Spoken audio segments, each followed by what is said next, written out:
Buenos días a todos.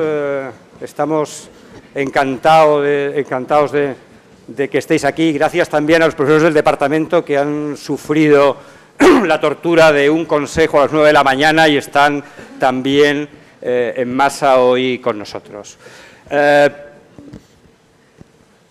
Este cuatrimestre entran en jubilación tres de nuestros catedráticos, el profesor Campo, el profesor Nirazasoro y en este caso también el profesor Capitel. Y yo creo que estos actos son unos actos que tienen que visibilizar el reconocimiento a los profesores que han hecho importantísima esta escuela. Y ese es el motivo de estar organizando estas sesiones, ¿no? Yo recordaba esta mañana viniendo a la escuela hace 20 años, un homenaje que organizamos a Alejandro de la Sota, que el profesor Ketglas hablaba que Sota en algún sentido era nuestra casa, aquella persona que de algún modo nos protegía, ¿no? Y yo sentía también hoy un cierto desamparo, ¿no? Porque estas casas, estas personas, estos catedráticos, estos amigos nos han protegido, nos han dado amparo y efectivamente han construido una escuela de la cual podemos estar orgullosos. Yo creo que ellos también tienen que estar tranquilos porque las generaciones que vienen van a seguir siendo esas casas y estoy seguro que vamos a poder seguir construyendo esta escuela entre todos. Me parece que hay un buen relevo y ese relevo también os lo debemos a vosotros, Antón, y por lo tanto, muchas gracias. ¿Cómo vamos a desarrollar este acto?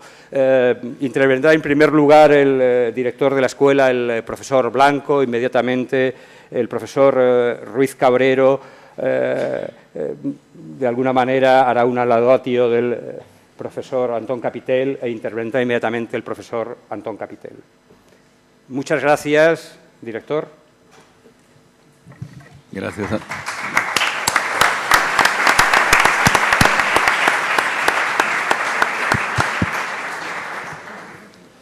Gracias, Andrés. Gracias al Departamento de Proyectos. Yo realmente no sé cómo estoy hoy aquí, si como director o como un estudiante de esta escuela, porque Antón me dio clase. Antón fue uno de mis profesores justo empezando la escuela, en segundo de carrera. Y en segundo tuve la suerte de tener en elementos de composición, en lo que nos iniciaba, en lo que entrábamos a empezar a proyectar, a empezar a entender en una asignatura a caballo entre los departamentos de composición y de proyectos, y tuvimos la fortuna de tener un grupo de nosotros, a Manolo Casas y Antón Capitel.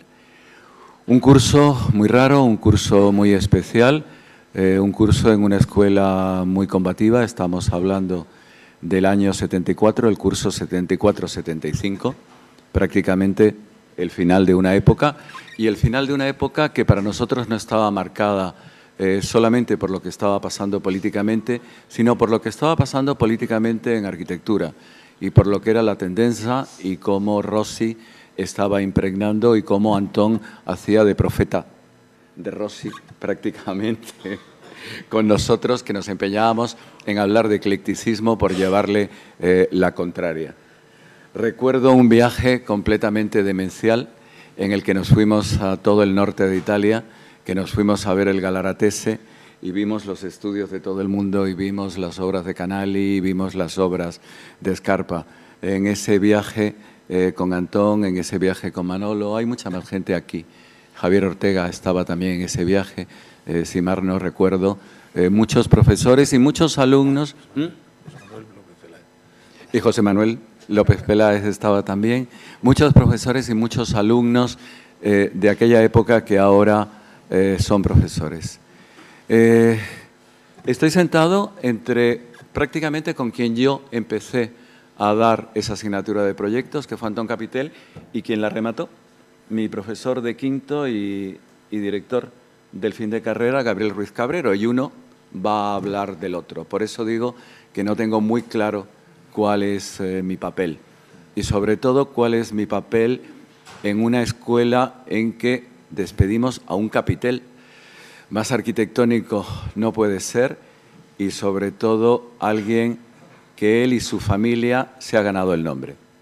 Porque de las cosas que a nosotros más nos fascinaba es que se llamara Capitel y todavía nos fascinaba muchísimo más cuando descubrimos que el nombre se lo había ganado su propio padre. O sea que estamos en una generación, en una familia ligada a la arquitectura, muy ligada y muy vinculada a la arquitectura, que han hecho de la arquitectura su propio nombre.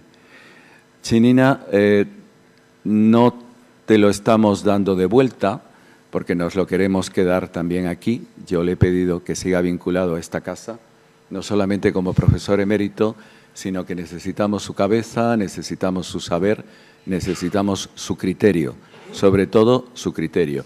Y necesitamos su buen humor y su mal humor, porque su mal humor es también maravilloso y es una de las cosas que marca esta escuela. Antón, no te digo que te vamos a echar de menos, porque estamos dispuestos a seguir teniéndote mucho tiempo entre nosotros.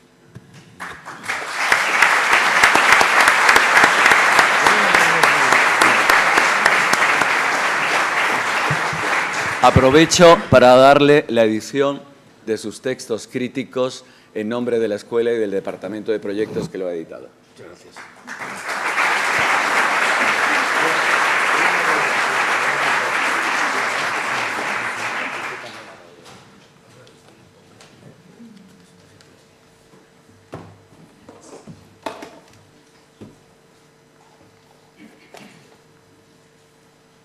Buenas tardes.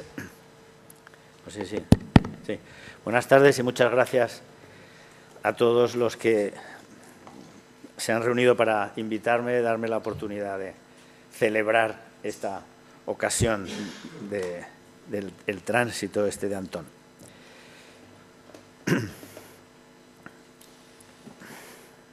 Siempre fue el mundo cuasi de una manera.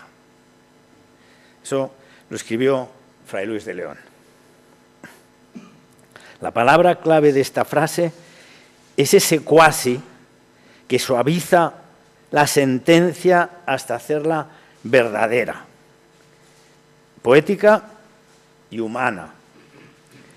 Podría decirse de esta escuela que ha sido cuasi de una manera desde su fundación, cuando sobre la base de una escuela de maestros constructores, los arquitectos, arqueólogos y miembros en general de la Academia de San Fernando fundaron esta institución aportando el cálculo matemático, el conocimiento de la historia y el dibujo como ciencias en apoyo de la técnica de la construcción.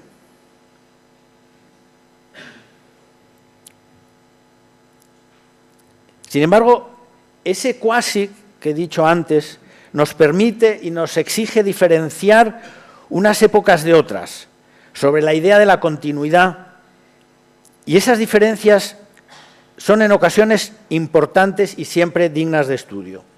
Ahora esta casa va a haber una importante transformación. Empieza un tiempo nuevo y termina un periodo que arrancó a mediados de los años 70 del siglo anterior. En todos los departamentos de esta casa, en urbanismo, en historia, pero singularmente en proyectos, se están jubilando catedráticos y profesores titulares en un número importante. Todos ellos, naturalmente, somos contemporáneos de Capitel y como él contribuimos al desarrollo de un tipo de docencia que supuso un cambio sustancial con la anterior. Antón Capitel es idóneo, es pintiparado para estudiar un periodo importante de esta escuela. Esta generación que ahora se jubila se distinguió de las anteriores en que muchos de sus miembros, al terminar los estudios, manifestaron un interés por ser profesores hasta entonces desconocido, fuera por la vitalidad política de la universidad en los años en que estudiaron, en mayo del 68, fuera por un interés por la lectura propia de esa generación o fuera esto debido a una crisis de trabajo, lo cierto es que, en contraste con los profesores que habían conocido mayoritariamente en las aulas, muchos de ellos motivados solo por la matrícula de sus hijos, a principios de los 70 fueron numerosos los recién titulados que se interesaron por la docencia. Esto hizo que por primera vez en mucho tiempo, en las asignaturas de proyectos, además de los catedráticos de gran peso y prestigio profesional, Javier Carvajal, Antonio Vázquez de Castro y Javier Sáenz de Oiza, y Antonio Fernández Alba y Juan Navarro Valdevec en elementos de composición, una multitud de profesores llamados PNN, los profesores no numerarios, la gran mayoría jóvenes y sin experiencia alguna en la docencia, ocuparon las aulas de forma voluntarista y bulliciosa, entre ellos Capitel. Hacia 1975, Antón Capitel alcanzó una gran notoriedad en esta escuela. Llegado de su Cangas natal para terminar el bachillerato, dirigido sin duda hacia esta profesión por su padre, arquitecto, había sido uno de esos estudiantes notables en esta escuela y todos los profesores se fueron fijando en él, porque dibujaba muy bien, porque sus proyectos destacaban entre los de su curso y porque acaudillaba un grupo muy interesante de su generación, los Nanclares, Ruiz, Partearroyo, Ortega y Riviere, más jóvenes, por citar a los más próximos a él. Unos alumnos que, aunque participaron en las ideas políticas de confrontación con el franquismo, entonces cuasi universales en esta escuela, centraban su actividad en los proyectos de las aulas más que en la política de los vestíbulos. Cuando en 1970 Antonio Fernández Alba ocupó la cátedra de elementos de composición, organizó la docencia montando un grupo muy poderoso de profesores ayudantes. Vidaurre, López Peláez, Sánchez, Frechilla, Manuel de las Casas y Antón Capitel, sin citar a todos, confluyeron y constituyeron el grupo más coherente, compacto y consciente de todas las cátedras dedicadas a la enseñanza de proyectos. Los dos últimos, Casas y Capitel, formaron un equipo particular y muy potente para los alumnos, al que Casas aportaba ya entonces una gran experiencia en la construcción y Capitel sus abundantes lecturas y una indesmayable voluntad polémica. A lo anterior añadió Capitel una acción académica que resultó determinante para convertirle en persona capital en esta casa, la redacción de su tesis doctoral. Todos los planes de estudio, cuando se presentan, reciben el título de nuevo, pero el que inauguró la generación de nuestro asturiano aportaba un cambio sustancial que lo hizo más merecedor que a otros planes de tal título. Una modificación sustancial, la exigencia de cursar 2 años de doctorado y redactar una tesis para alcanzar un nuevo título, el de doctor, que se quería necesario para desarrollar una carrera docente. Algo que, además de novedoso, autoriza a decir que la introducción de esa condición académica vino a configurar el modelo que hoy pervive, inaugurando la época que he mencionado más arriba. Cuando la mayoría dudaba ante tal exigencia, Capitel se lanzó a la redacción de una tesis sobre Luis Moya, que para muchos fue modelo. Se la dirigió Rafael Moneo. Luis Moya era, cuando nuestra generación ingresó en la escuela, su director. Había sido un personaje clave justo antes y justo después de la Guerra Civil, maestro de las generaciones que le siguieron, pero en esos años 70, ya jubilado, era considerado un antiguo y nadie se acordaba de él. Antón Capitel vio algo en Moya. En aquellos días, la escuela estaba en una ortodoxia del movimiento moderno extendida hasta arquitecturas más recientes como Kahn, Sterling o los miembros del Team 10. Pero tres personajes nuevos y de influencia creciente, Robert Venturi, que en realidad llevaba ya algunos años en la palestra con sus textos, Manfredo Tafuri, de difícil aunque imprescindible lectura, y el Aldo Rossi de la Tendenza agitaban el panorama. Venturi comenzaba a ser modelo de proyectos, en su mayoría torpes interpretaciones de su teoría. Pocos vieron que el proyecto y la crítica de la arquitectura debían extender el territorio a estudiar. Cuestiones como la contemporaneidad de la historia y su uso en el proyecto, o la permanencia de las trazas de la ciudad, o la relación forma-tipo, eran tan ignoradas por la mayoría y violentamente rechazadas por los maestros de esta escuela, como fueron luego abusadas hasta alcanzar un hastío del que ahora, matizando los conceptos, nos vamos recuperando. Entre aquellos que entendieron pronto la nueva situación, pocos, perdón, esto es horroroso. Bueno, no sé si va a sonar esto. Ay. Voy a aprovechar para ponerme las gafas. Estaba leyendo.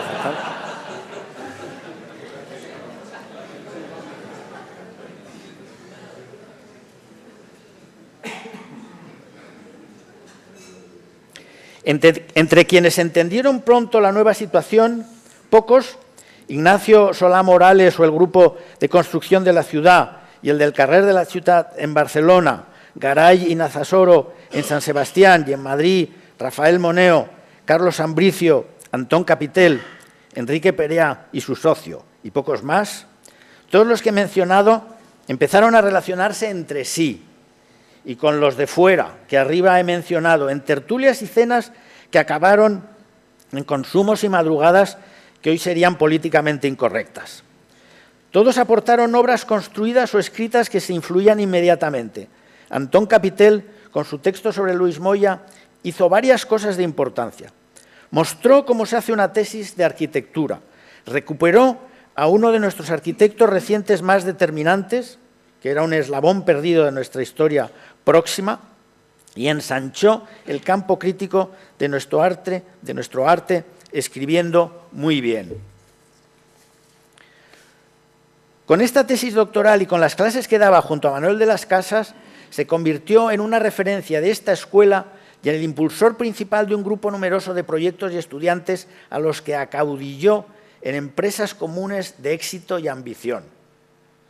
Colaboró con Rafael Moneo en la edición de un número de la revista Arquitecturas Vis de Barcelona, dedicada a los jóvenes de Madrid, más Sáenz de Oiza, que en realidad era el más joven de todos, que tuvo gran repercusión. Y también, ahora con Luis Domènech y con Carlos Ambricio, en una exposición que se llamó Arquitecturas para después de una guerra, en la que se estudiaba lo prometido en el título, con Luis Moya como personaje importante. Fue, junto con Sigfrido Martín Begué, el espíritu organizador de unas exposiciones de proyectos de esta escuela, la más famosa Arquitecturas Modernas, que se celebraban como actos de la entonces arrolladora movida madrileña. Alaska y los Pegamoides venían a nuestras inauguraciones y nosotros acudíamos a sus conciertos y todos a las fiestas. Exposiciones donde se mostraban los proyectos de numerosos alumnos y profesores de esta escuela que ampliaban los temas de estudio y rompían con las técnicas del dibujo hasta entonces obligadas.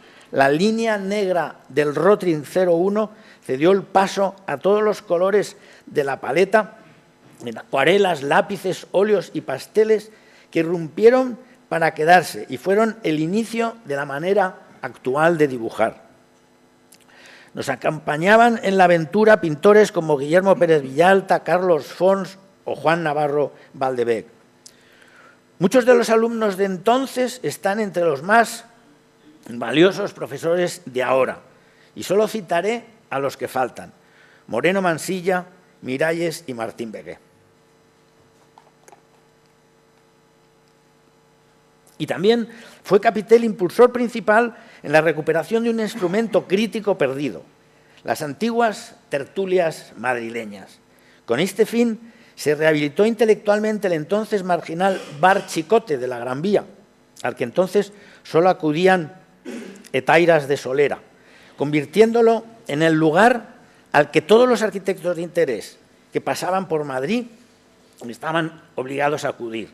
Bohigas, Tusquets, Eisenman, Gandelsonas, Rossi, Reinhardt, Bidler, Tafuri. Fueron unos años de crecimiento cultural y de prestigio para esta escuela. Varios grupos pugnaban en competencia tan feroz en lo intelectual como amistosa, divertida y fructífera en el trato cotidiano, dentro y fuera del centro. Dentro de la cátedra de Fernández Alba, profesores como Frechilla y Peláez, aquí presentes, levantaron banderas semejantes, aunque distintas. En la cátedra de Javier Carvajal, Alberto Campo o Ignacio Vicens, por nombrar a los que aportaban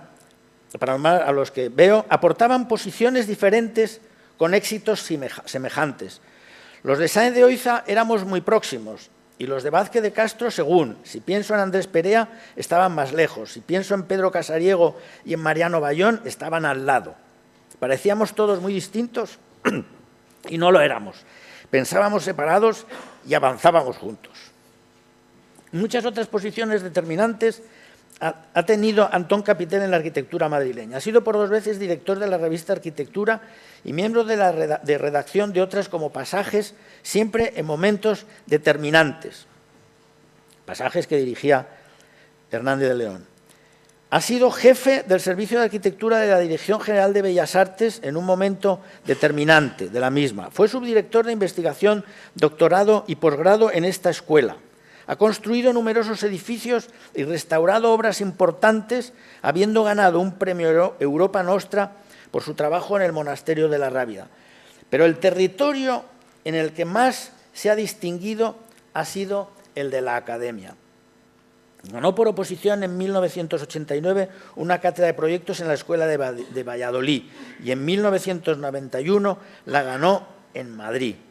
Se inventó un curso de doctorado titulado Proyectos de Vivienda y Edificios Institucionales que en convenio con colegios de arquitectos de media España llevó a los profesores de este centro a impartir clases desde Extremadura hasta Murcia y de Cádiz a Santander, contribuyendo a establecer el prestigio de nuestra escuela, su espíritu abierto y misionero.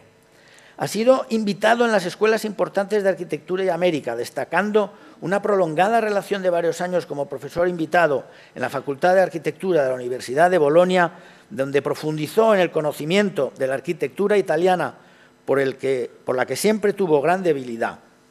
Consecuencia de esas estancias son las clases que en la actualidad imparte y los libros que prepara sobre el Renacimiento italiano. Buscando equilibrar esta relación mediterránea, hizo por ser invitado como investigador asociado de la Bartlett School of Architecture del University College de Londres, fruto de cuya estancia son interesantes publicaciones. Ha dirigido y dirige aún tesis doctorales hasta más de 20 y ha sido miembro de innumerables tribunales de tesis. Creo que Antón Capitel ha sido el escritor más prolífico de Madrid desde que llegó a esta ciudad. En solitario ha escrito una docena de libros y los libros colectivos y los artículos suman centenares.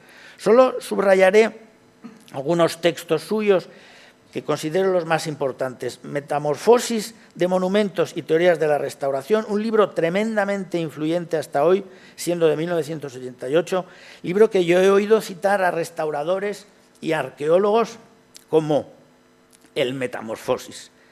Aunque el paso del tiempo alejó los focos de su actuación, nunca dejó de estar en la reflexión. Cada día encuentra más placer en la escritura.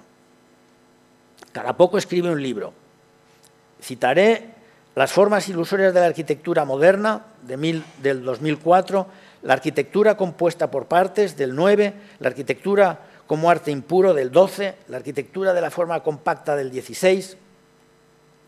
Es una fortuna la inalterable condición de su discurso.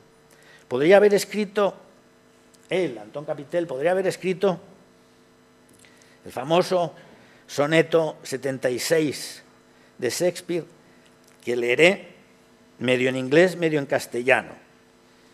Y escuchen ustedes donde leo amor, que lo escribió Shakespeare, arquitectura, que es lo que diría Capitel.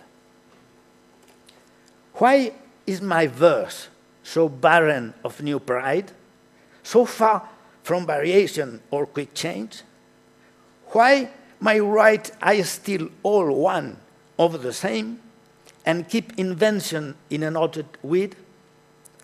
Que cada palabra deba casi decir mi nombre, mostrando su nacimiento y de dónde procede. Oh, sabe dulce amor, siempre de ti escribo, y tú y amor sois siempre mi argumento. Es mi mayor bien vestir nuevas, viejas voces, gastando otra vez lo ya gastado. Pues igual que el sol es diariamente viejo y nuevo, así es mi amor diciéndolo ya dicho. Gracias.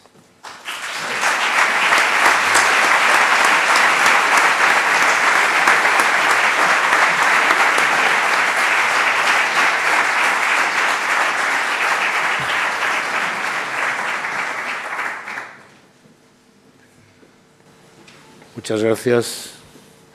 Muchas gracias al director del departamento que se ha inventado estas sesiones.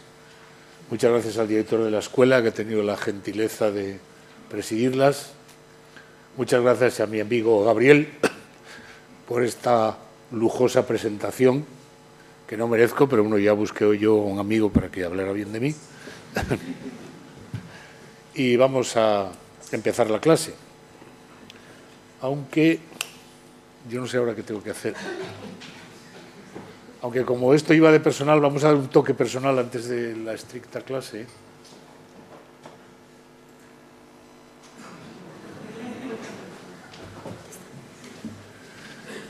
Este soy yo cuando empezaba a prepararme para estudiar arquitectura, haciendo mi primer proyecto. Soy yo de verdad, no se crean que es trampa.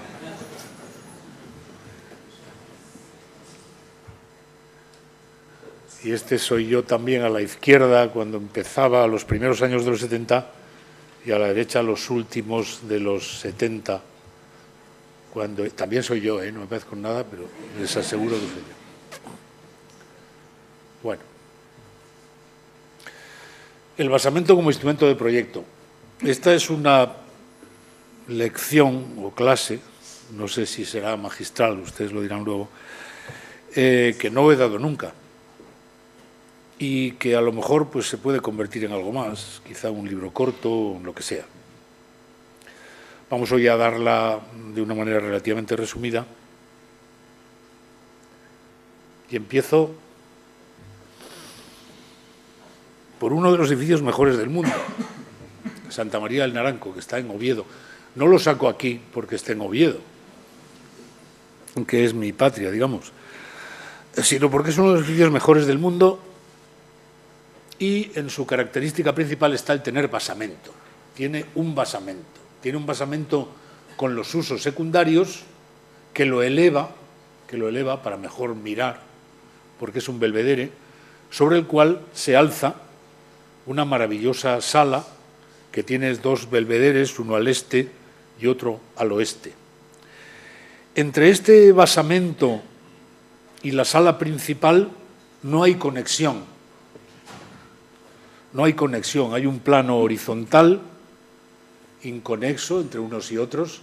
Hay una conexión, hay un parentesco arquitectónico, naturalmente, hay una coherencia arquitectónica, pero no hay conexión funcional.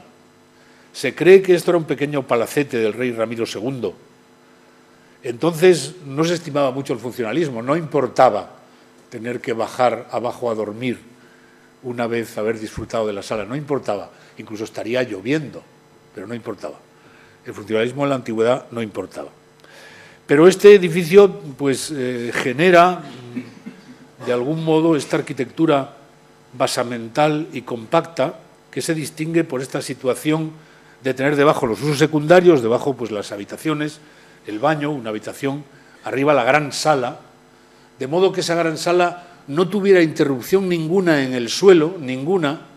Podría haber tenido forma el suelo, porque para eso estaba la parte de abajo, para soportar cualquier servidumbre que le mandara la de arriba, pero no la tiene, es horizontal. Y capta la cubierta para tener el final en una forma libre.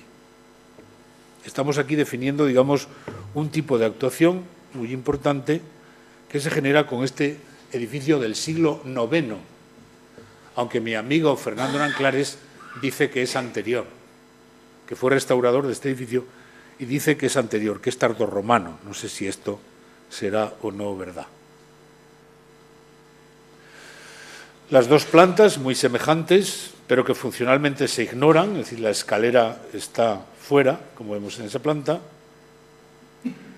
con la gran sala, los dos belvederes, a este y al oeste, y esta presencia impresionante que inaugura lo que luego serán las villas italianas del Renacimiento, 6 siglos antes.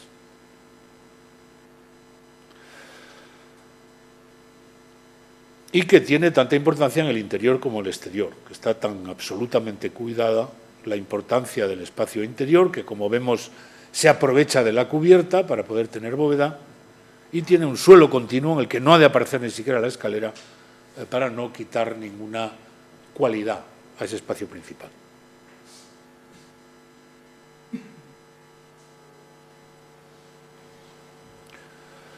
Si cogemos Santa María del Naranco y lo ponemos en cruz y le ponemos una habitación en cada ángulo cóncavo, nos sale prácticamente la Vila Rotonda. Es realmente bastante poco probable que Palladio fuera Oviedo en el siglo XVI, pero realmente aquí volvemos a tener una cuestión más compleja pero parecida. De nuevo la planta basamental, una planta basamental que levanta la villa para poder mirar lejos, la planta basamental con los usos importantísimos, pero en definitiva secundarios, y la planta de arriba, esta vez con 4 belvederes a los 4 vientos, aunque algo transformados, convertidos en templos, con escalinatas y no en belvederes altos. Bien pudiera haberlo hecho de otra manera, porque Palladio en la Malcontenta, en la Villa Foscari, hace una especie de templo, pero sobre una base y no sobre una escalinata. Bien pudiera haberlo hecho de la otra manera, pero lo cierto es que esta arquitectura la podemos relacionar con Santa María del Naranco. Palladio nunca estuvo en Oviedo, pero bien le hubiera gustado ir, le hubiera gustado mucho del edificio anterior. Pero este sistema va hacia muchos sitios. Por ejemplo, de pronto se manifiesta en la Biblioteca de París de Henri Labrousse, en la Biblioteca de Santa Genoveva, una de las dos que hizo el gran académico francés. Y aquí el esquema de Santa María del Naranco es casi literal.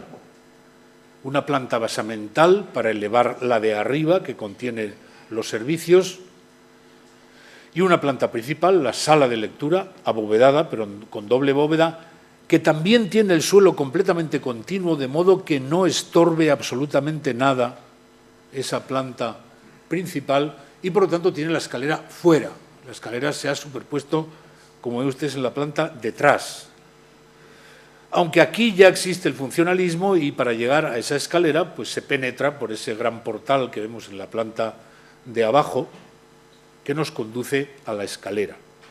Claro, esto es interesante porque vemos que el funcionalismo, que tanto se quiere que represente la arquitectura moderna, la arquitectura del siglo XX, no es verdad, ¿no? El funcionalismo era un viejo invento. Bueno, la palabra función, una palabra en realidad un poco equívoca, pero la palabra función y el hecho de lo que significa la palabra función, pues una característica desde luego de toda arquitectura, pero el funcionalismo no era del movimiento moderno, sino anterior. Puede decirse que fue efectivamente la arquitectura académica, esta arquitectura, la que cultivó el funcionalismo de una manera sistemática, y de aquí apareció la herencia hacia el movimiento moderno. Hay diferencias aquí con Santa María del Naranco, porque si Santa María del Naranco es un edificio que como Vilarrotonda y como las villas palladianas se eleva para poder mirar y se desarrolla hacia afuera, hay una importancia tanto del interior como del mirar desde ese interior hacia afuera, Esto, como es una biblioteca, se replega hacia el interior y no mira en absoluto hacia afuera.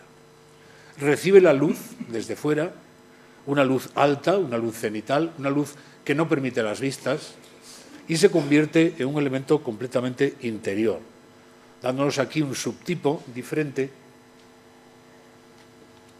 que tiene esta manifestación completamente interna. Luego, por otro lado, hay esta cosa curiosa, y es que el número, la división del elemento principal, que en el arte clásico estaban en los números impares, Santa María del Naranco tiene un espacio, luego podrán aparecer 3 espacios, sobre todo en las iglesias y en las basílicas, pero aquí hay que aparece esta heterodoxia del número 2, 2 naves, como algo en el fondo anticlásico, aunque se tratara de un arquitecto académico.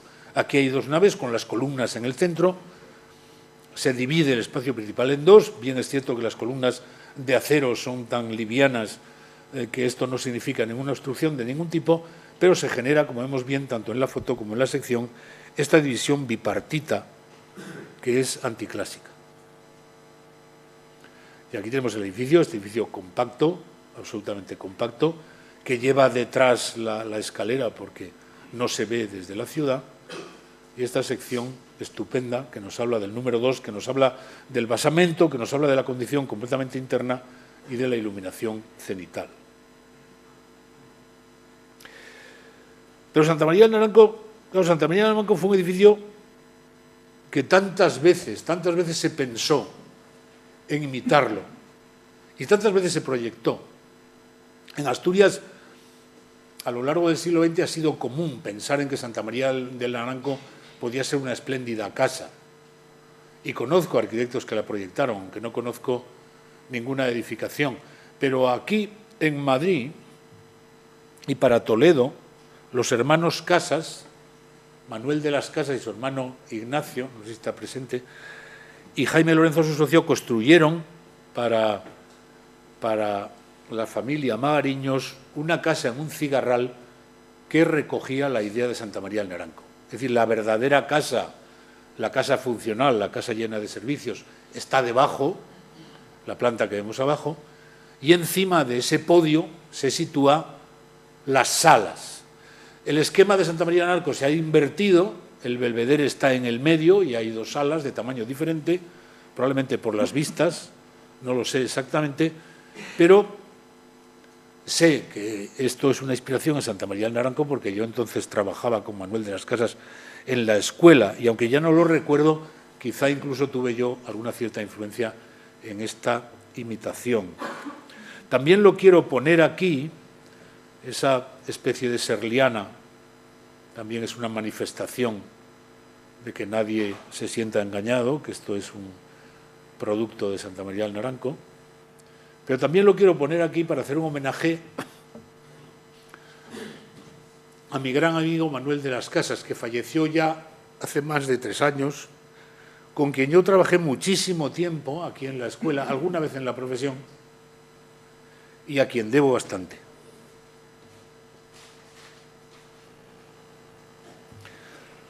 Bien, cambiamos a otra cosa. La palabra basamento era una palabra que en el arte renacentista era una palabra de carácter compositivo. Para hacer la fachada de un palacio, los palacios renacentistas, en la mayoría de los casos, se situaban en torno a un patio y, por lo tanto, tenían una configuración de carácter interno. Y la fachada parecía así como un verdadero problema, porque la fachada tenía que existir porque había una calle y había un muro y la fachada tenía que existir para contener las ventanas, pero la fachada era un problema ajeno en el fondo al palacio. Había que ponerle un telón, había que ponerle un cierre. Y ese es un problema que se ha trasladado a lo largo de la historia casi a todos los edificios de vivienda, aunque no tengan patio interior. En la dificultad para pensar cómo podía ser la fachada de un palacio, terciaron Alberti, en primer lugar, y después Bramante, en segundo lugar, y los dos se apoyaron sobre todo en los órdenes clásicos. Aunque Alberti creía que los órdenes clásicos eran un problema solamente decorativo, y de hecho así lo empleó, los introdujo en la fachada para huir del horror vacui que significaba esta. Y así, al principio, en el Renacimiento principal, diríamos, se codificó esta fachada de los órdenes clásicos, que sin embargo va a desaparecer en gran medida en el manierismo. Es decir, cuando Antonio da Sangallo il Giovane se hace cargo del Palazzo Farnese, un palacio papal en Roma, lo estamos viendo en la pantalla con un magnífico dibujo del de Tarullí en el siglo XIX. Luego le sucede Miguel Ángel cuando fallece Sangallo. Ya es un palacio cuya fachada no tiene órdenes. Ya Sangallo se había atrevido a que no hacían falta los órdenes en las fachadas y, por lo tanto, tampoco hacía falta la insistencia en el basamento y en la importancia de la sillería en el basamento y de los sillares almohadillados, etcétera, que señalaban el basamento como un elemento principal de la composición. Aquí, como elemento de la composición, ha desaparecido. Es uno más de los estratos y de los pisos que componen el palacio, que además son de igual altura, cosa que hasta entonces no había ocurrido. Pero existe el basamento como uso. El palacio renacentista, sobre todo un palacio tan grande como este, la planta primera era una planta de usos secundarios. Ahí estaban, a ese patio entraban las caballerías, a ese patio entraban los suministros, en esa planta primera estaban las cocinas, los criados, los almacenes. La planta principal era la de arriba, ¿no? La pianta nobile, que dicen los italianos. Tenemos ahí a la izquierda la planta de abajo, en donde está la presencia de la entrada proyectada por Miguel Ángel y la presencia también del belvedere de la parte de atrás, proyectada de la logia, proyectada también por Miguel Ángel. Y aunque vemos en esa planta un exquisito dibujo, verdaderamente está lleno de elementos auxiliares. La planta buena es la de arriba, la que vemos a la derecha, que tiene un trazado caligráficamente menos intenso, pero que sin embargo es la principal, la pianta nobile. Es decir, que en los palacios del Renacimiento, cuando ya empiezan a tener 2 pisos y 3 pisos, y cuando trascienden las casas de la antigüedad romana, las domus romanas, que tenían una sola planta, aparece el basamento. Y esa planta basamental hace que la relación entre la planta principal y el patio se pierda, la relación de uso. La relación visual intensísima, el patio es visualmente lo más importante, por ahí entra además la mayor cantidad de luz y el mejor aire, pero la relación de estancia, aquella estancia en aquellas casas que tuvieron que tener un uso tan bello cuando vemos los dibujos de los arqueólogos de las ciudades griegas y de las ciudades romanas, aquellas casas de las domus, aquellas casas patio de las domus, en los que imaginamos una vida feliz, sobre todo a través del patio, desaparece en el Renacimiento romano. El patio pierde el uso del suelo del patio se pierde.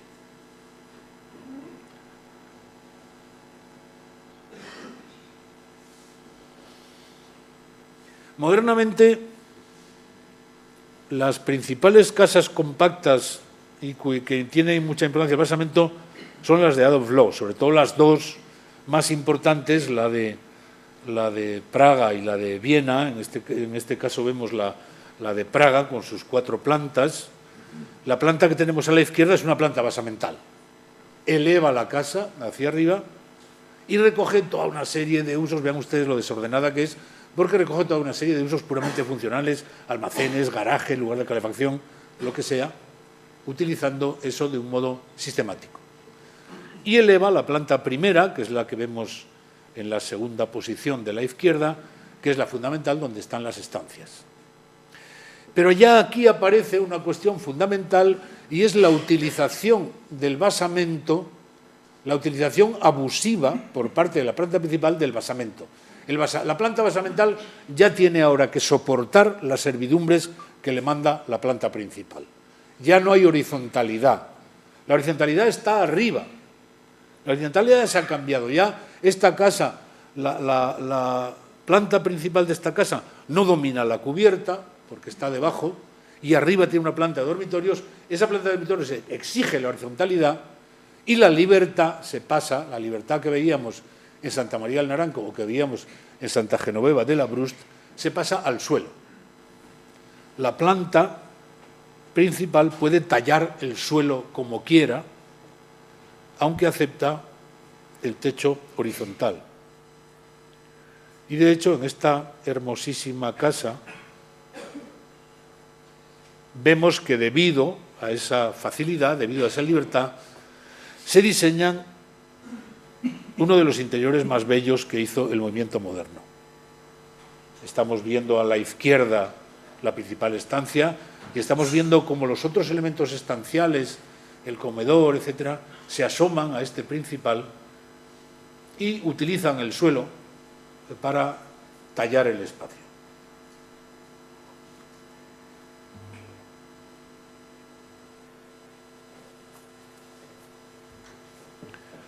Basamentos vacíos o semivacíos. Le Corbusier utiliza el basamento vacío o semivacío. Nos parece vacío, aunque no lo está. Y en este basamento, en esta planta basamental, planta primera basamental, aparece el acceso y aparecen los usos secundarios. El garaje, el cuarto del chofer, todos los usos secundarios. La casa en realidad está arriba en la pianta nobile.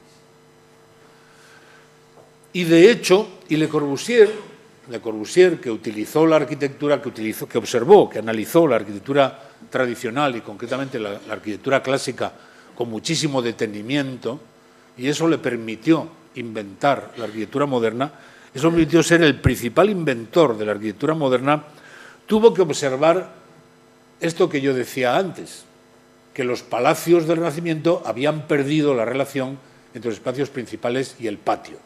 Y entonces él hizo una cosa muy elemental, pero en cierto modo surrealista.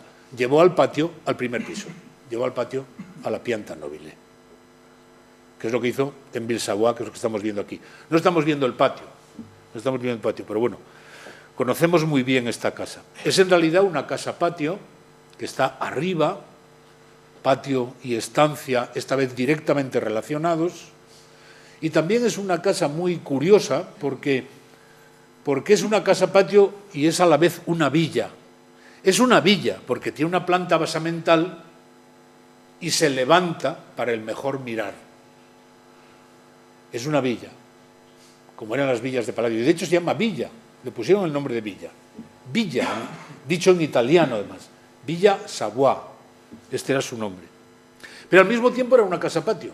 Y esta idea de casa-patio y la idea de villa son dos ideas no solo diferentes de entender una vivienda, sino que son dos ideas contrarias de entender una vivienda.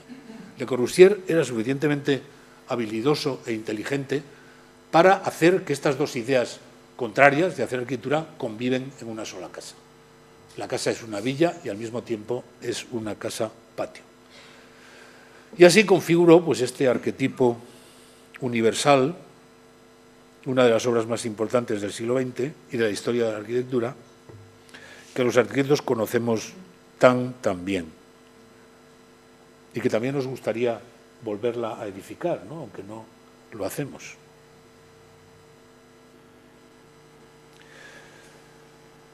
Esta casa es muy distinta, pero aunque no lo veamos también tiene basamento, aunque no vacío, tiene basamento ocupado, no distinguible, ocupado por usos secundarios. Las fenetres en longueur que vemos en la primera estrato son las que corresponden a la planta noble, la de arriba serían los dormitorios, y todavía queda una última con ese balcón que es secundaria. Aquí el basamento no lo vemos, pero se parece al Renacimiento, y hay muchas cosas de esta casa que se parecen al Renacimiento, entre otras esto de que no vemos que haya un basamento de una forma figurativa, tampoco vemos que ese basamento sea de usos secundarios, como pasaba en el Palacio Farnese, pero es así. Y aquí hay un modo diferente de utilizar esta idea basamental con respecto a la Ville-Savoie. La planta noble está encima y también aparece una especie de terraza, patio, que también está subida arriba para que tenga una relación directa con la estancia.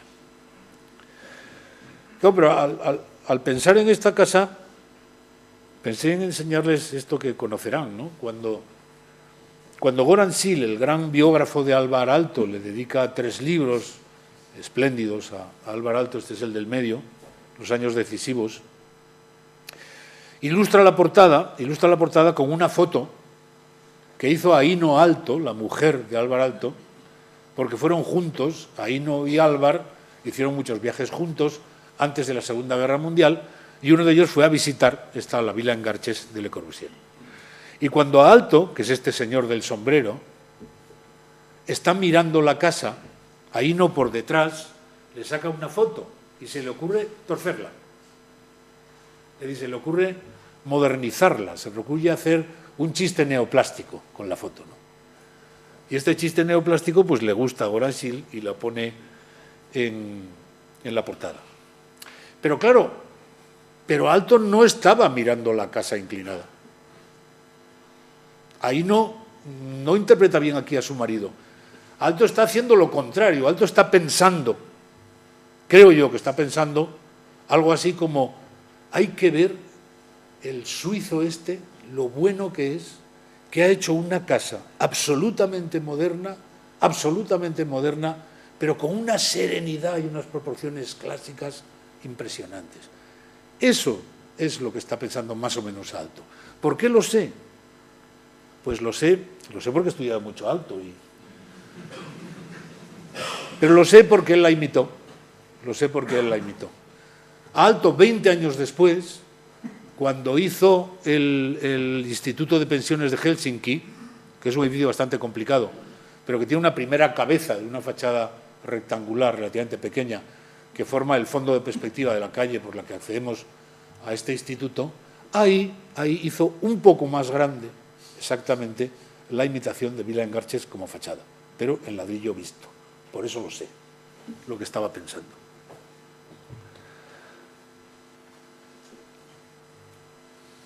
Bueno, basamentos vacíos Le Corbusier hizo muchísimos, los de las unidades de habitación.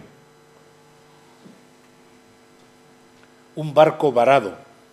La unidad de habitación era un barco varado. Y como estaba varado, pues se levantaba para que pasara el agua por debajo. Un agua que no pasará. Un agua que no pasará nunca, que no llegará nunca. Como tampoco llegó nunca a Villesaubois, que también parecía un edificio levantado para dejar pasar el agua. Pero este agua fue una condición inspiradora. Este agua inexistente, este agua fantasmal, que nunca llegará, fue una cuestión inspiradora muy importante para Le Corbusier. Muy importante. El agua que no llegará.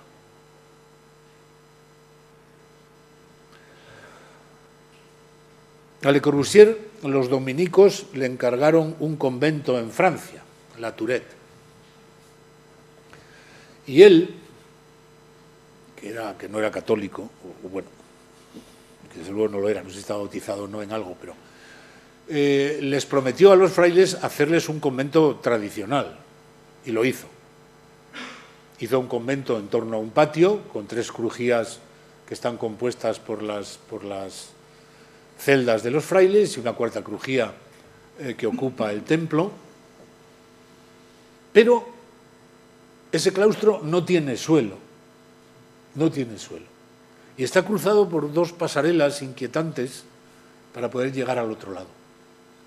Porque decidió poner el monasterio, en contra de toda lógica, en una pendiente. Un monasterio que tiene un desarrollo horizontal bastante grande, lo lógico es que esté en un plano horizontal, pero él se empeñó en ponerla en una pendiente. Y entonces tuvo que hacer un basamento vacío e inclinado, que vemos aquí. Otro gesto surrealista, el claustro sin suelo, una cuestión contraria a subir el suelo del patio arriba. Y luego esta desfachatez, ¿no?, en hacer la estructura, como diciendo, bueno, ahí hay que ponerle unas patas, como si se hubiera dicho un ayudante, ¿no? Entonces hay que ponerle unas patas a esto, para el suelo este. Como aumentando el gesto surrealista del convento claustral, que sin embargo no tiene suelo. La utilización de criterios muy semejantes al surrealismo por parte de Le Corbusier fue muy importante, a pesar de que, en teoría, el grupo surrealista francés de París, que acaudillaba André Breton, y el grupo de Le Corbusier, l'Esprit Nouveau, eran enemigos, hasta tal punto que los surrealistas incendiaron la librería del Esprit Nouveau. Sin embargo, esa enemistad no impedía que Le Corbusier tuviera muchísimos gestos surrealistas. Bien. a Alto. Alto y Aino, de nuevo, cuando eran muy jóvenes. Cuando eran Alto y Aino fueron compañeros de carrera en Helsinki. Se casaron y se fueron a Jyväskylä, donde tenían trabajo. Eran tiempos, los años 20, no conocían todavía la arquitectura moderna. Y la arquitectura de los países nórdicos estaba dominada por el nuevo clasicismo que habían inventado Asplund y Leverentz. Todos los arquitectos nórdicos de su tiempo practicaron lo que se llamaba el nuevo clasicismo. Y este es un pequeño edificio, el Club Obrero de Jyväskylä, una especie de casa del pueblo, que tiene un doble basamento, que son las plantas que vemos debajo. Abajo hay el que vemos a la izquierda, es un basamento de servicios. Arriba ya es un basamento algo más noble porque tiene el acceso. Y arriba está el teatrito, que es el espacio principal del edificio. Hay un doble basamento, pero en este caso encontramos una cosa que no ha aparecido hasta el momento y que tiene una importancia fundamental, y es que el basamento está puesto por muchísimas razones, pero una de ellas es poder elegir el punto en que voy a penetrar hacia arriba. Cuestión fundamental para un basamento. La ventaja de un basamento es fundamental, una cuestión que no aprovecha Santa María del Naranco, por ejemplo, pero que es importantísima. Podemos entrar desde abajo al punto que elijamos de la planta de arriba. ¿Por dónde se entra a un edificio? ¿Por el centro del lado grande? Se puede entrar por muchos sitios. Siempre hay una cierta dificultad en entrar a un edificio. ¿Qué es lo mejor para entrar a un edificio? Por debajo. ¿Por qué? Porque por debajo eliges el punto de acceso. ¿Qué es lo que hacen los a Alto aquí, aunque eligen finalmente un extremo?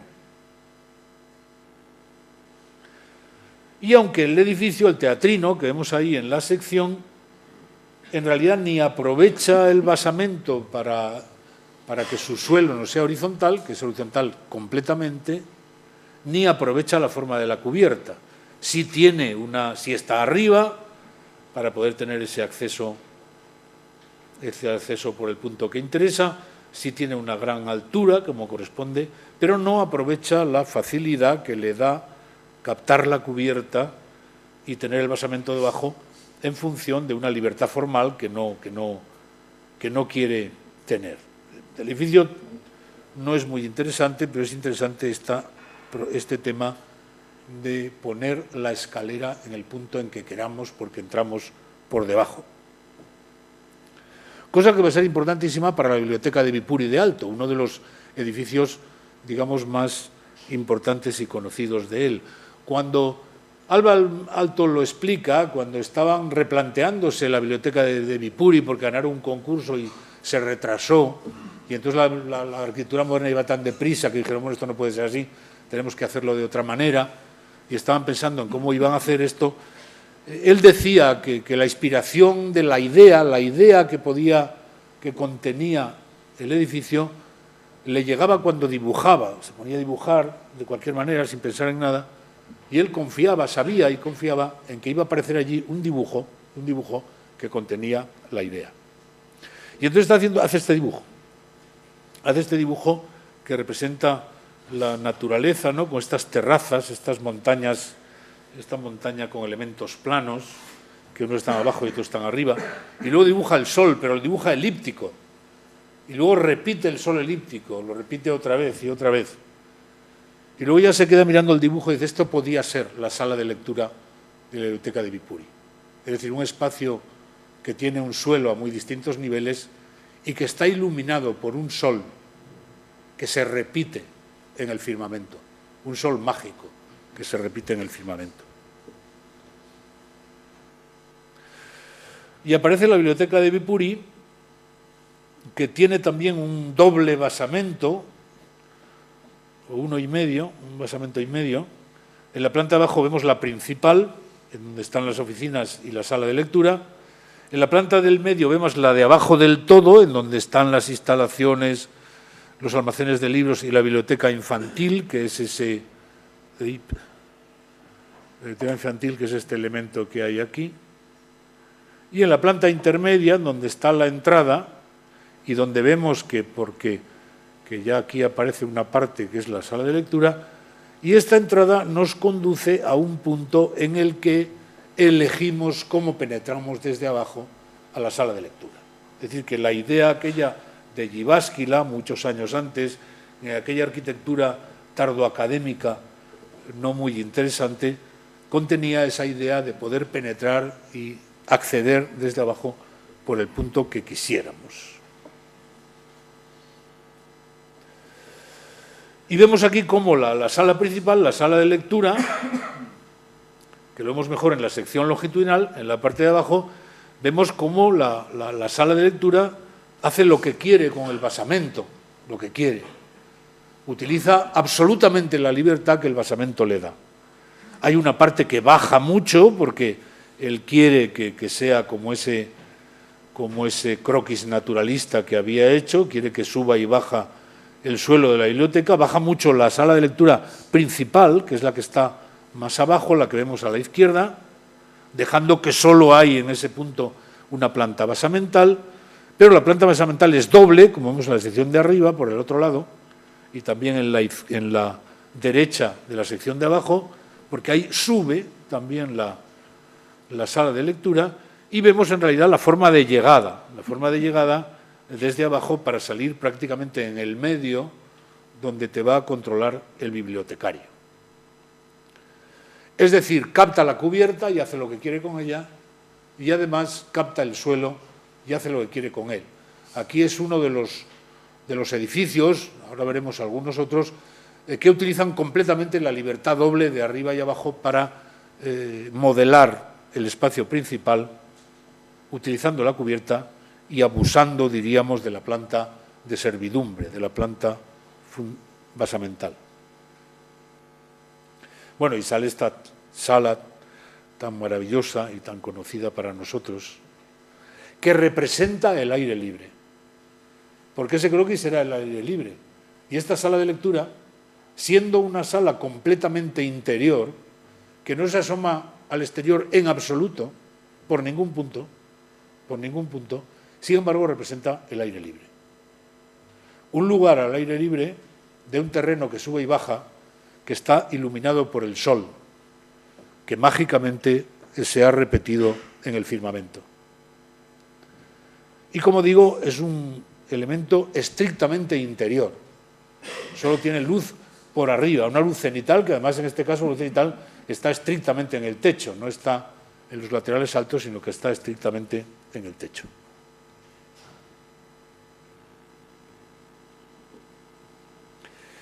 La biblioteca de la UNED de José Ignacio Linazasoro, mi compañero de jubilación que anda por ahí. Ahí está.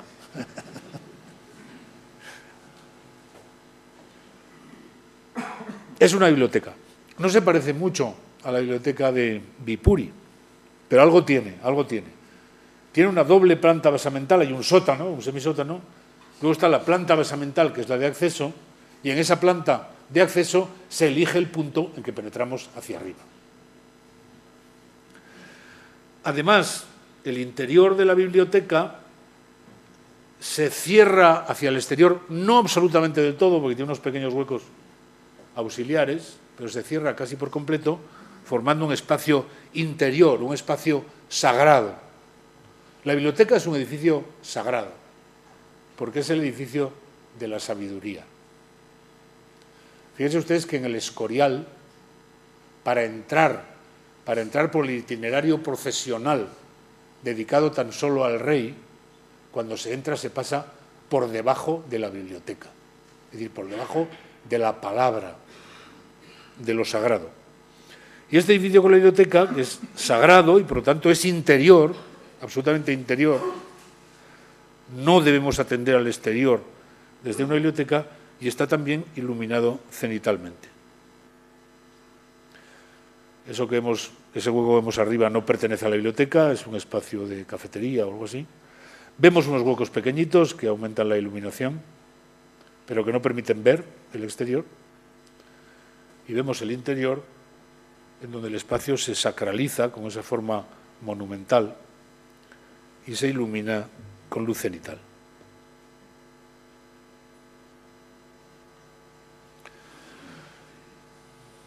Otros basamentos vacíos, Mies van der Rohe. Este basamento vacío, sin embargo, es un basamento de media planta, no podemos meternos debajo. El edificio se levanta para dominar un poco la vista, se levanta poco, pero se levanta. Fíjense ustedes que en realidad es un edificio corbuseriano. Mies era un arquitecto corbuseriano, esto se ha dicho muy poco en la historia de la arquitectura, pero Mies era un arquitecto corbuseriano. Era un arquitecto que era un arquitecto que se queda aterrado cuando conoce a Le Corbusier, como diciendo, bueno, para mí ahora este hombre, ¿qué me deja? Con este hombre al lado yo no puedo hacer nada, ¿no? Y entonces lo que le dejaba Le Corbusier era el cristal. Entonces esto es una casa dominó acristalada, ¿no? Es decir, los planos horizontales absolutos. Eso es Le Corbusier. Y eso es Mies. Una casa que se levanta para un agua que no llegará. Un agua fantasmal como Le Corbusier, no, un agua que sí que llega. Sí que llega el agua aquí. Aquí el agua inspiradora de Le Corbusier se ha convertido en un agua real que explica en alguna medida el basamento.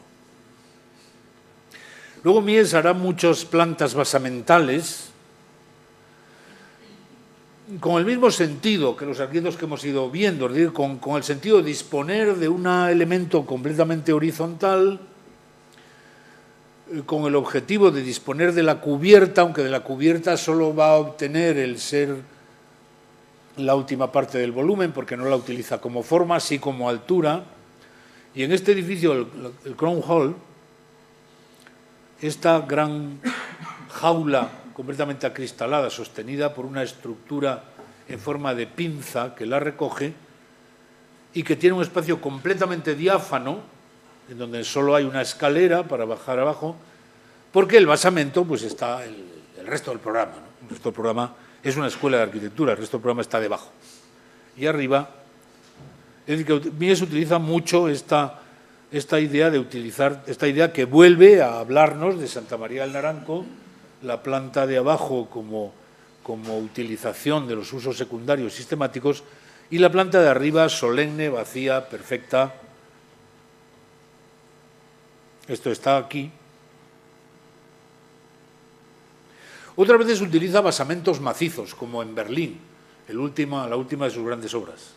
El Museo de Berlín hace un enorme basamento de piedra, lo estamos viendo dibujado ahí con unas escalinatas, con varias escalinatas, una escalinata aquí, otra aquí, y todo este podio de piedra en donde se asienta una arquitectura miesiana que esta vez es cuadrada, muy pocas veces utilizó el cuadrado,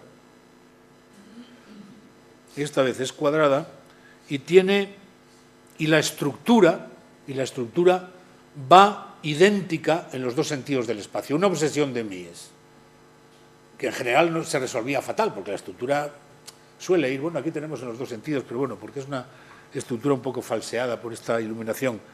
La estructura moderna en general va en un sentido del espacio y en el otro va de otra manera. Mies tuvo esta obsesión de lograr que la estructura pudiera ir idéntica en los dos sentidos del espacio. Y construyó finalmente este templo perfecto, este templo a la manera griega, sin columnas en las esquinas, pero sí con friso, esa cubierta de vigas de acero cruzadas sistemáticamente enseña, como en el orden dórico griego, dónde está la presencia de la viga, como si fuera un triglifo, y con unas metopas vacías, y aquí con hierro y cristal, con acero y cristal, los materiales más antipáticos de la arquitectura, que Mies, sin embargo, se empeñó en utilizar sistemáticamente, no hay nada más antipático que trabajar con acero y con cristal, construyó aquí el templo perfecto, el templo griego perfecto. ¿Por qué era perfecto? Si era un museo. Porque el museo está debajo. El museo está debajo, no lo vemos. Está tan tapado por este basamento pétreo que no vemos que el museo está debajo. Está iluminado por este patio inglés que hay aquí hay un gran patio inglés, que ilumina todo este paño. Esta es la parte museística de abajo y esta es la parte pues, administrativa y de servicios. El museo está debajo. Y así el templete de acceso, el templo, puede aparecer perfecto. Alberto Campo, que no está, por cierto, ya me lo dijo, hizo esto en una casa en Madrid, ¿no? En donde un inmenso basamento de hormigón aloja la verdadera casa para que arriba pueda aparecer un estar perfecto y acristalado.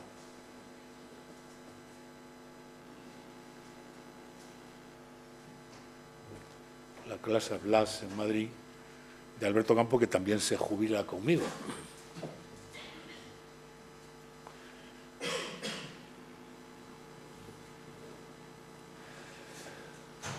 En el conocido, famoso y maravilloso edificio de la Filarmónica de Berlín de Hans Scharoun, la sala es tan importante que utiliza a su favor la cubierta y el basamento. Vean ustedes que es casi como un barco que está ahí varado.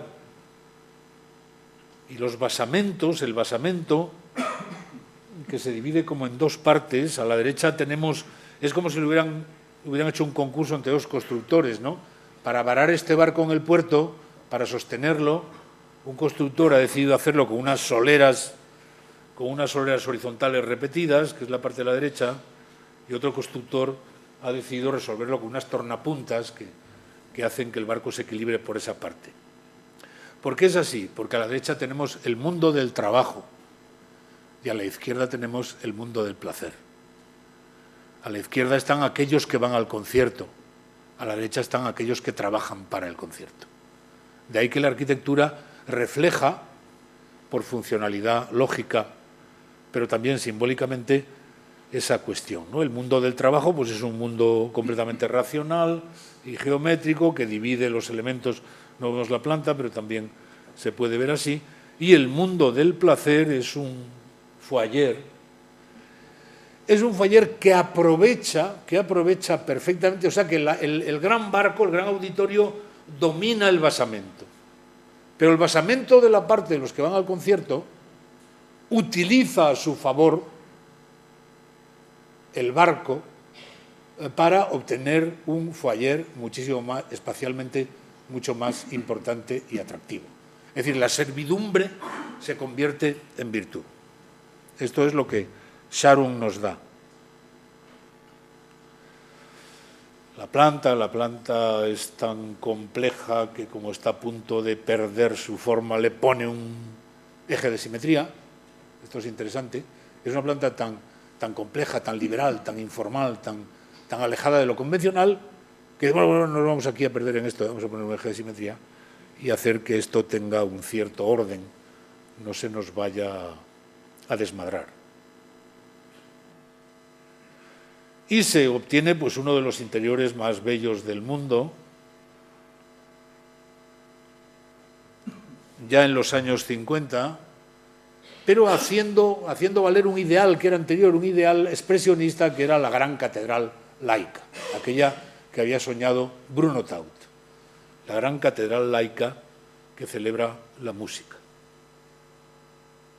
Y al mismo tiempo que celebra la música, con este gran barco que se apodera de la cubierta y se apodera del basamento, para entrar al auditorio pues tenemos un foyer extraordinariamente atractivo. De este foyer, yo una vez que lo visité saqué algo así como 150 fotos. Y ni siquiera se parecen muchas unas a las otras, que realmente es tan extraordinariamente grande y tan extraordinariamente complejo que se pueden sacar muchísimas fotos diferentes. Yo aquí pongo solo dos que se parecen para dar idea. Ahí vemos cómo esta panza es el auditorio y cómo esa en principio servidumbre que se lanza al foyer es aprovechada espacial y plásticamente de un modo muy afortunado para contribuir a el atractivo del foyer. Aalto, después de Scharoun, Aalto era un personaje, claro, era un personaje muy personal y entonces no muchos se dan cuenta de las influencias muy voluntarias que él tenía. Por ejemplo, Le Corbusier. Le Corbusier fue una influencia para Aalto, ya hemos visto un poco, muy importante. Aunque luego el tan distinto modo de hacer que tenían lo escondía. Y naturalmente, pues a Aalto le tuvo que influir Sharon, que lo tenía muy cerca, que lo conocía perfectamente y que le tuvo que influir. Bien es cierto que él no quería ser tan complicado como Sharon, ¿no? Allí estaba Mies, allí estaba Sharon, y Le Corbusier se pone en el medio. Aalto se pone en el medio de la complejidad.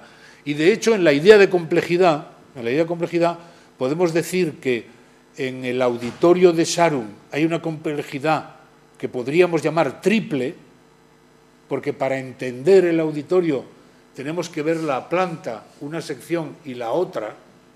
Necesitamos al menos 3 documentos gráficos para poder transmitir la complejidad del espacio. Y en cambio, en Aalto necesitamos 2, esta sección y la planta. Es decir, Aalto se repliega voluntariamente a una complejidad de carácter menor. Y sabíamos que en este auditorio del Palacio de Congresos de Helsinki se apodera de la cubierta, por supuesto que es una cubierta muy sencilla, un plano inclinado que luego contiene hacia abajo la estructura, se apodera del basamento hasta constituir ya aquí más que un barco, parece un pez, ¿no? Parece un pez navegando en ese mar de elementos de hormigón.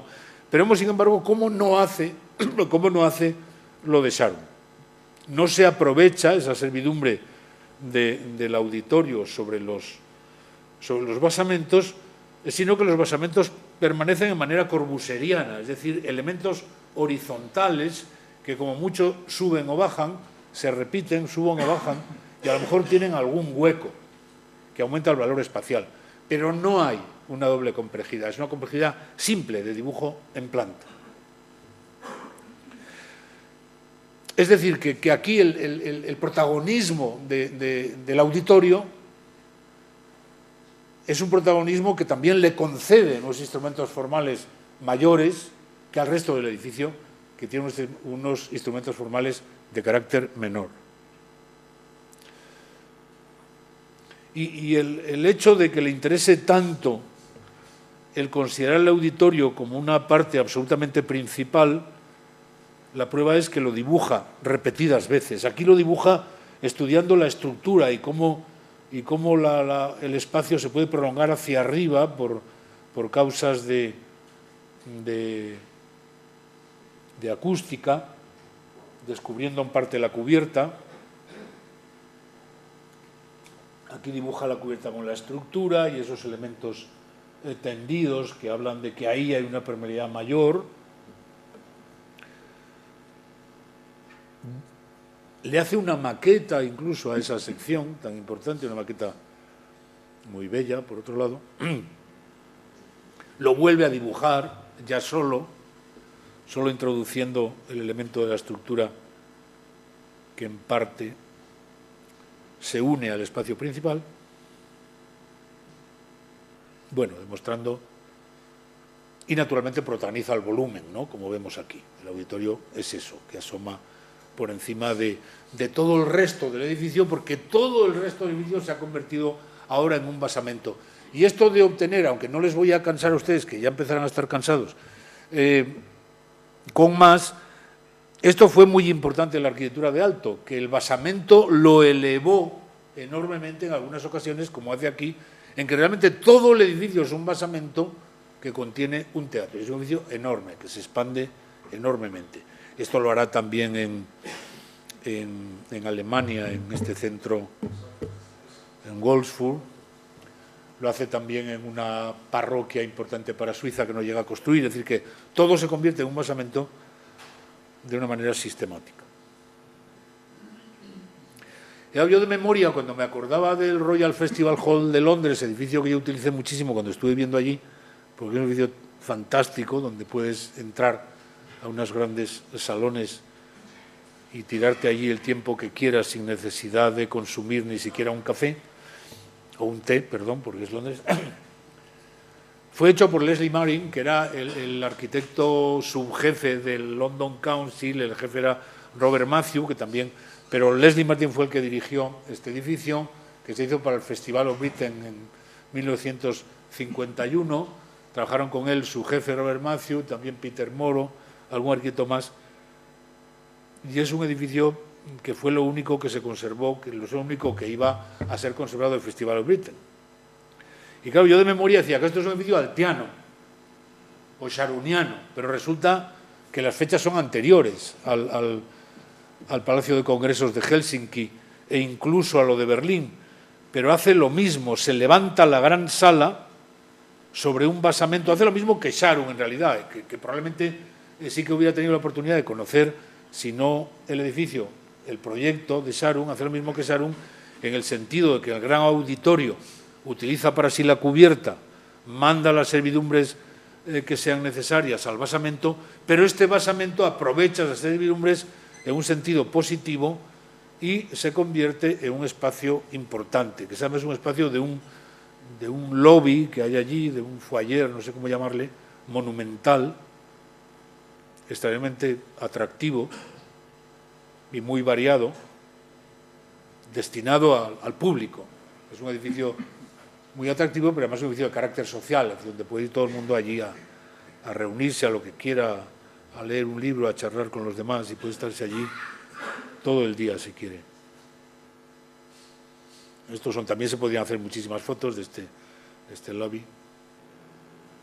Y también dibuja aisladamente, pero antes que a Aalto, como si le adivinara, porque él era de algún modo un altiano, la sala. Este dibujo está un poco pixelado porque era muy pequeño, pero parece que no es bueno, pero sí que lo es. Lo que pasa es que está exageradamente aumentado aquí.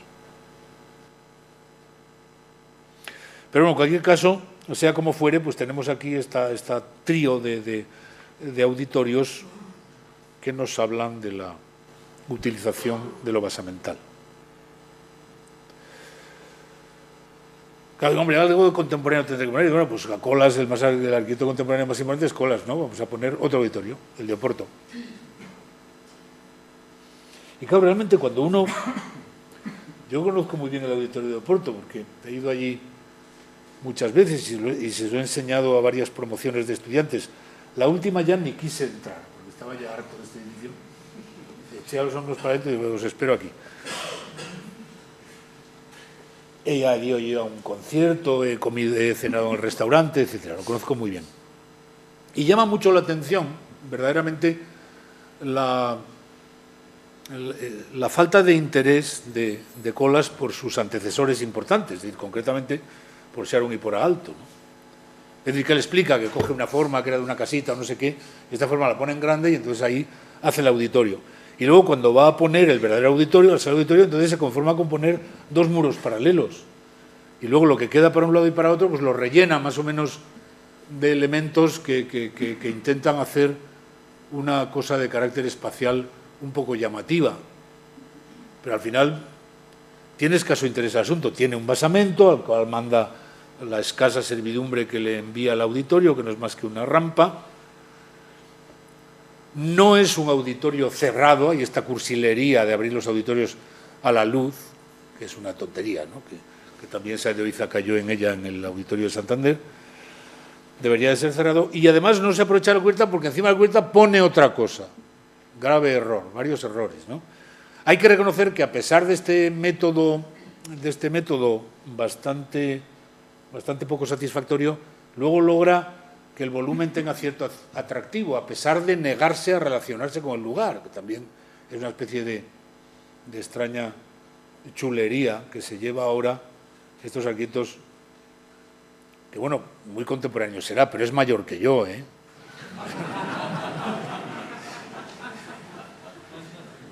No, es que este es un chico joven, no, un chico joven.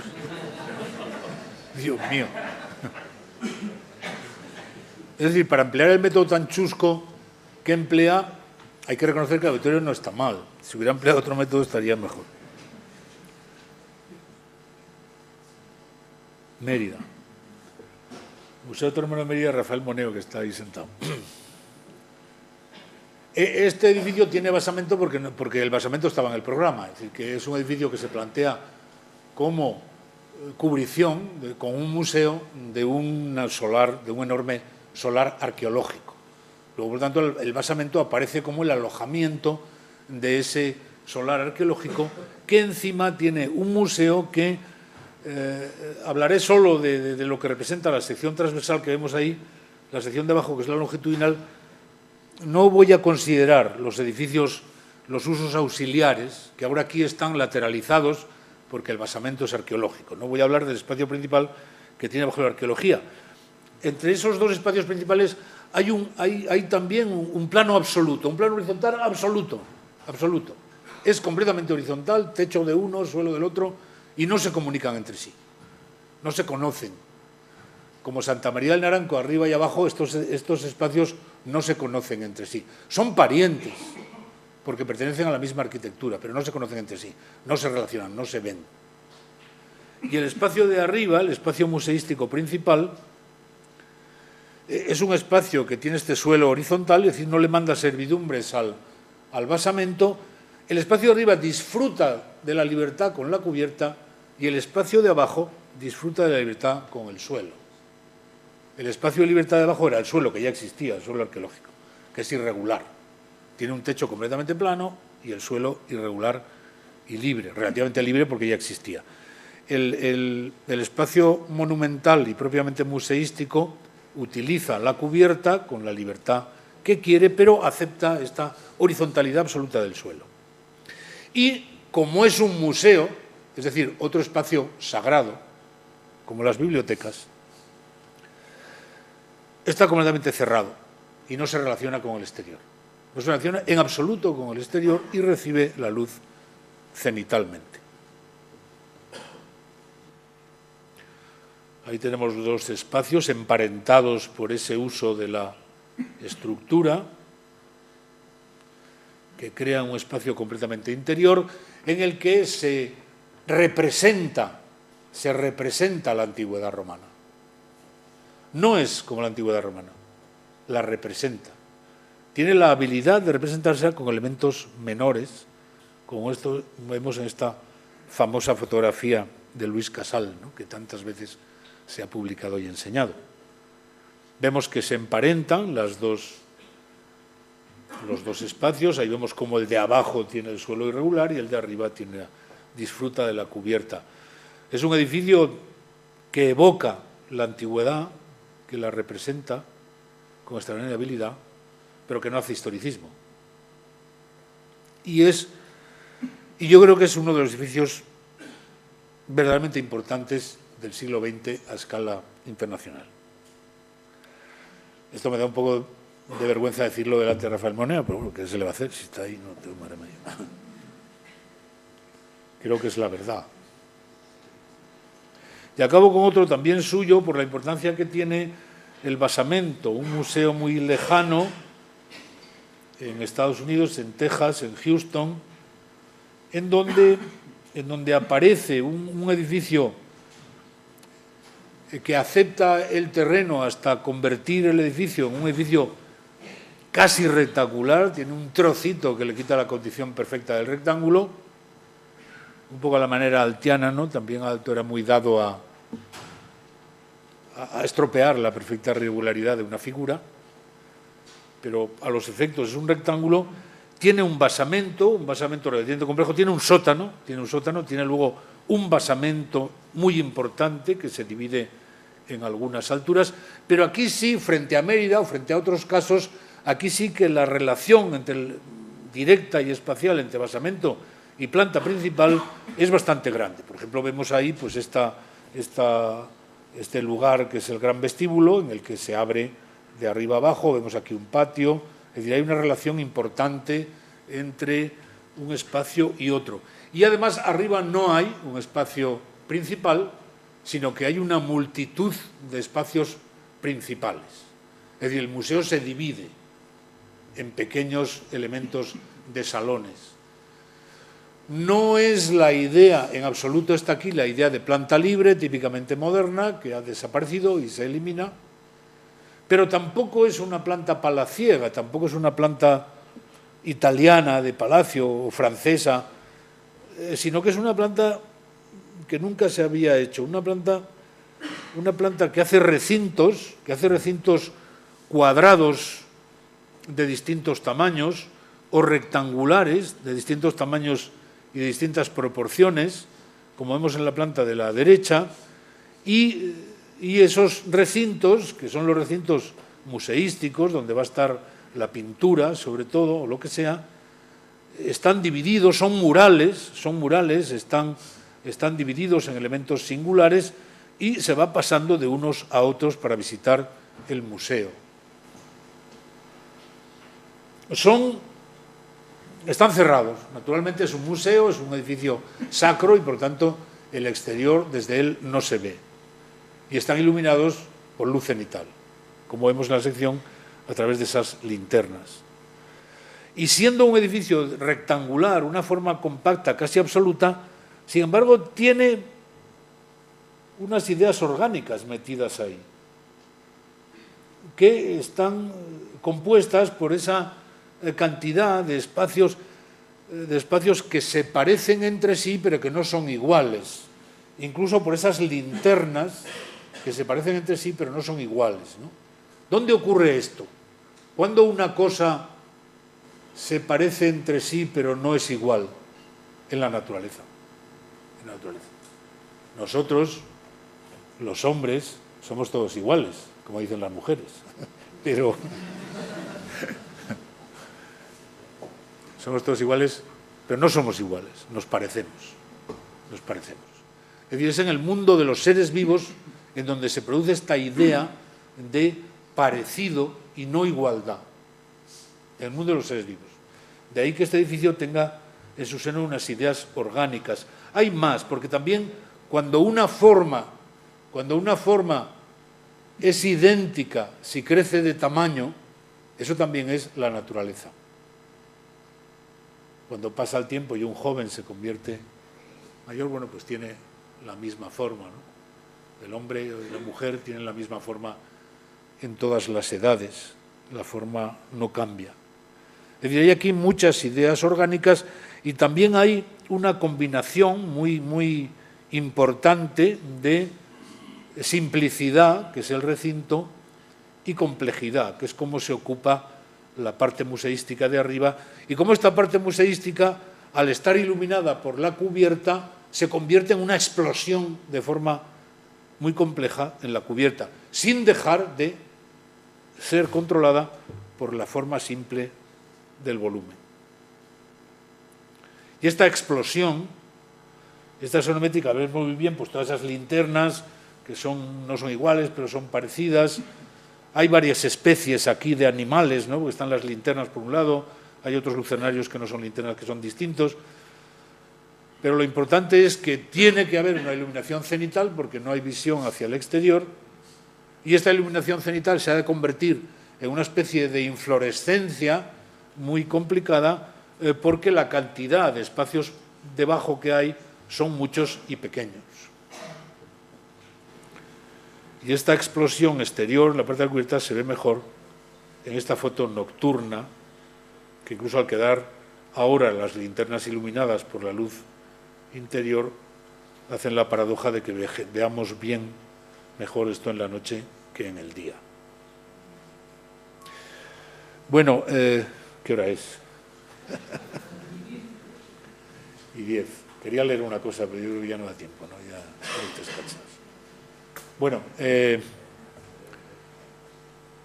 dedico esta clase a todos ustedes, naturalmente, y a lo que ustedes representan. Es decir, por ejemplo, a mis profesores. Rafael Moneo, por ahí a lejos está Carlos Ferrán, por ahí anda Eduardo Mangada. Estos fueron profesores míos. Tengo 3 profesores en la sala. Lo dedico también a mis amigos y a mi familia. Tengo aquí amigos del instituto. Una locura venirse a esto, ¿no? Cuñados, parientes, hermanos, mi mujer, mi hijo. También tengo a todos mis compañeros, a muchos de estos compañeros con la escuela con los que he convivido, a los que fueron profesores conmigo en las cátedras en las que teníamos otros jefes, o a los que luego hicieron conmigo las unidades docentes de las cuales yo era el jefe. También muchos están aquí. Hay aquí mucha gente. Luego están los estudiantes, que son los más importantes. Y yo creo que los que menos vienen.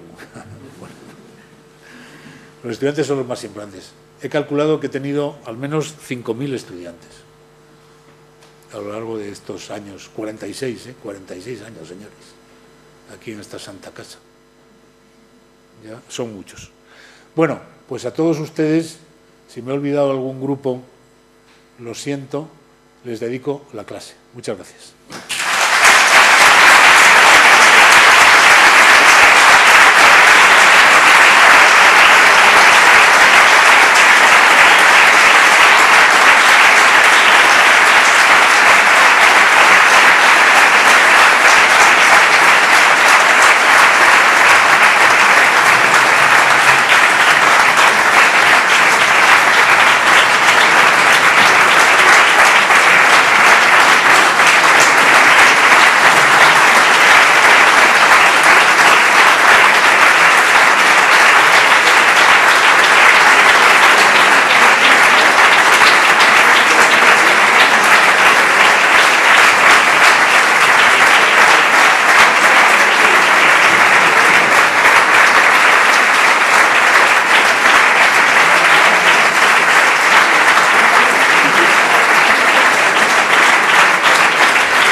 Basta.